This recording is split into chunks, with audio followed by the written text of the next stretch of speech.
In the shadowy stone halls of medieval castles, behind the heavy tapestries and candlelit chambers, lived men who were not warriors, priests, or kings. They were jesters, often clothed in bright motley colors and crowned with jingling caps. These peculiar figures held a unique place in medieval society, but beneath their foolery and laughter lay a strange and scandalous life.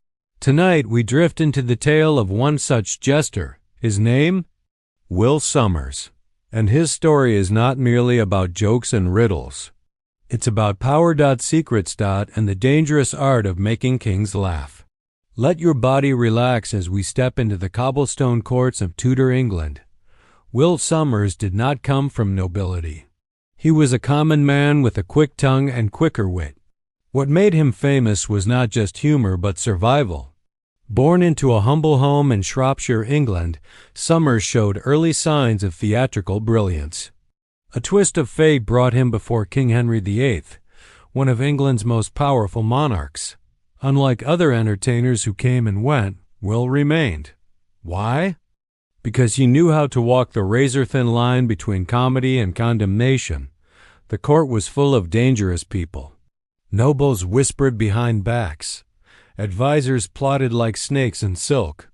Yet Will, the fool, survived all of them. The irony was thick. The only man who could speak truth to power was the one everyone called foolish. As you breathe slowly now, picture Will's world. He wasn't just making people laugh. He was dodging political traps. While nobles bowed and kissed the king's ring, Will juggled apples and insulted Henry's waistline. Most would be executed for such boldness. But Will was untouchable, because Henry adored him. What many don't realize is how dangerous a jester's life truly was. One wrong joke could mean death. One misread moment could earn the executioner's axe. Yet Will used humor like a blade sharp quick and aimed at those who needed humbling. He mocked without cruelty. He teased with elegance. And he made sure his jokes always gave power a soft cushion to land on. In private chambers, the king would sometimes ask Will for honest advice. Not through orders or commands, but through riddles and play. It was safer that way. A truth veiled in comedy was less threatening. Will learned the art of satire not from books, but from observation. He watched men fall from grace for their arrogance. He saw queens whisper things they shouldn't. He heard secrets in hallways. And still, he smiled. Still, he danced. Not because he was happy, but because it was how he stayed alive. Court life was not a fairy tale. It was brutal.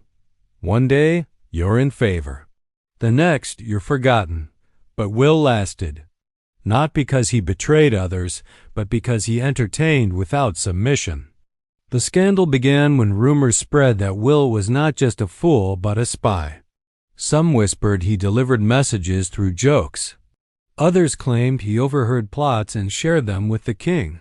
Was it true? Perhaps. But no one dared accuse him directly, because to touch the jester was to touch the king's joy. You see, Henry VIII didn't laugh often.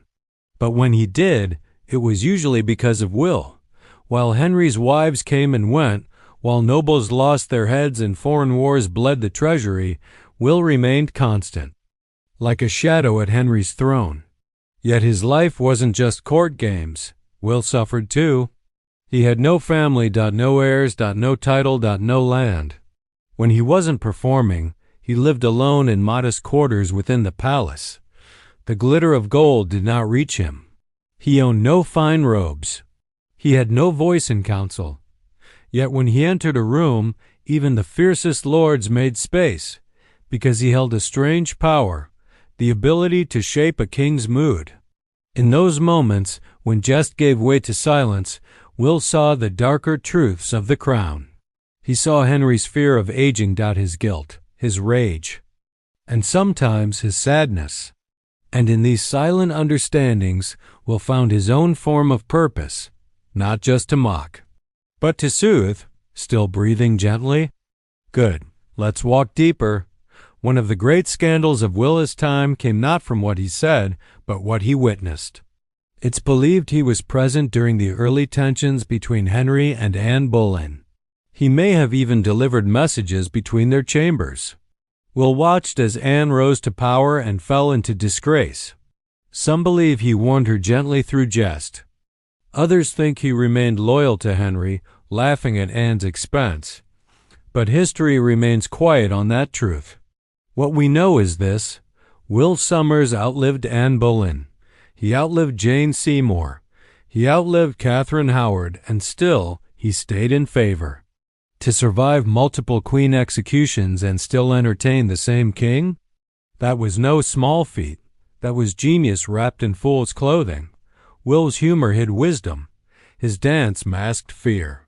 His songs disguised loneliness. And behind the bells on his cap was a man who knew more than anyone dared ask. The court kept him close, but never fully embraced him. To them, he was an object, a performer, a pet that made noise, but Will saw through them all. He knew who pretended, who lied, who schemed, and who simply tried to survive just like him. As the candles in the court dimmed each night, Will's room stayed quiet. No laughter, no audience. Just a man who had made an empire chuckle while holding the kingdom's secrets in his heart. And now, as your eyes grow heavy, imagine his last performance. An old man, still wearing colors, still smiling. The bells on his cap quieter now, but his mind still sharp, his heart still soft. The fool who wasn't really a fool at all. Time has a way of fading colors and softening laughter. And so it was with Will Somers. The bells on his cap rang less often. The lines on his face deepened not from age alone, but from years of watching history unfold with a smile. Will had once been the most trusted presence in the most dangerous room in England. Now he was the quiet figure on the sidelines, still present, still watching, but rarely needed. After Henry VIII's death, most of the court assumed Will would disappear into history like so many forgotten entertainers. But once again, he did the unexpected. He remained. The new monarch, Edward VI, a mere boy, found comfort in the old fool's gentle presence. Where others spoke to the king with formality and caution, Will simply joked about the size of his shoes and the stiffness of royal robes. Edward laughed, and the bond was sealed. Just like that, Will Somers served yet another monarch. He did not seek influence. He did not meddle in politics.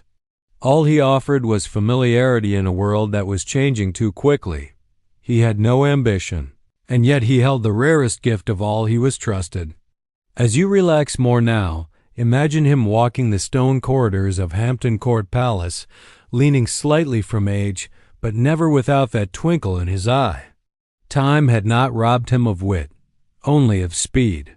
With Queen Mary I's rise to power, Will's position once again seemed uncertain. She was stern, devout, cold, some said. But she had known Will in her childhood, and even she could not erase the warmth he brought to court. His humor softened her image in private, even as her public reign turned darker. It was during Mary's time that Will's presence became more symbolic. He rarely performed in grand halls anymore. Instead, he offered quiet companionship, a moment of levity, a soft word on a hard day. He was no longer the court jester, he was the court's memory, the living proof that even kings and queens once laughed like children. But in the quiet, there were memories that haunted him too. Will had outlived many. The noblemen who had once mocked him were dead or disgraced. The queens whose eyes once sparkled during his songs were buried under cold stone. Even the king he once risked his life to entertain gone. Did he mourn them? Perhaps not as friends, but certainly as chapters of a life too full of shadows. People often forget that jesters weren't just clowns. They were mirrors. Their job was to reflect the truth in a way the crown could tolerate. And sometimes those reflections cut deeper than any blade. That was Will's burden. To know too much and say so little. His life wasn't just scandalous because of gossip. It was scandalous because it challenged power through laughter. And in the world of kings, that was the most dangerous game of all. There is one tale often whispered about his final performance. It's not written in official records, but passed down in the margins of diaries and the oral traditions of the palace staff. On the evening of a royal banquet with Queen Elizabeth, the first newly on the throne, Will, now very old and nearly forgotten, was asked to appear one last time, not for a crowd, not for a show, just for the young queen herself. She had heard of him, the jester who had served her father, her brother, and her sister, a man who had lived through the most tumultuous years of Tudor power. She wanted to see the legend for herself. He entered her chamber not in full costume, but in a simple tunic with only a single bell tied to his wrist. His voice, though raspy, still carried rhythm. He told a story not of war or crowns, but of a little girl in the court, who once spilled wine on the queen's shoes and made the whole room freeze. He said, "Your Majesty, that girl was you." And I laughed the loudest, because in that moment I saw a ruler braver than any king I ever knew. Elizabeth smiled. It was a moment neither dramatic nor grand, but it was intimate, a bridge between generations, the last whisper of a fading era. After that evening, Will's health declined quickly. The court moved on. Jesters were no longer in fashion. The world had changed, yet he was not cast out. He remained in the palace, quietly cared for by those who remembered his service. He died in his sleep. No crown, no robe, no tomb of marble. Just a man who once held kings in laughter and whispered truths in rhyme. His grave is modest, but his legacy? Immense. You see, Will Sommers is not remembered for winning wars or signing laws. He didn't lead armies. He didn't discover new lands. What he did was far rarer.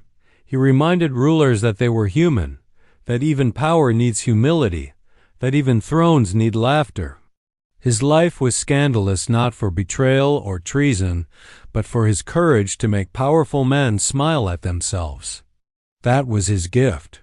And perhaps his greatest rebellion. As you lie still now, letting the story settle around you like fog in an old courtyard, think of Will not as a fool, but as a witness.